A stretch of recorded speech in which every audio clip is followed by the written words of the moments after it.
بسم اللہ الرحمن الرحیم۔ السلام علیکم۔ غسل دو طرح کے ہوتے ہیں، ایک وہ جو ہم روزمرہ کی روٹین میں غسل کرتے ہیں، ایک وہ غسل ہوتا ہے کہ جو ناپاکی دور کرنے کے لیے اور پاکی حاصل کرنے کے لیے جو غسل کرتے ہیں، کبھی جنابت کی وجہ سے، کبھی حیض کی وجہ سے اور کبھی نفاس کی وجہ سے۔ ناپاکی دور کرنا اور پاکی حاصل کرنے والا جو غسل ہے، اس کا ایک طریقہ جو آپ صلی اللہ علیہ وآلہ وسلم نے فرمایا وہ یہ ہے کہ پہلے وضو کیا جائے۔ اگر کچی جگہ نہیں ہے تو پیر بھی ساتھ دھو لیے جائیں، پورا وضو اسی طرح کیا جائے گا۔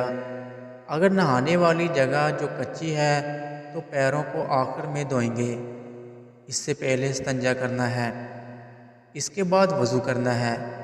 اگر جسم پر کوئی ناپاکی لگی ہے، پانی وغیرہ سے نہیں چھوٹتا تو اسے صاف کرنا ضروری ہے۔ اگر نیل پالش لگی ہے تو اسے بھی صاف کرنا ضروری ہے۔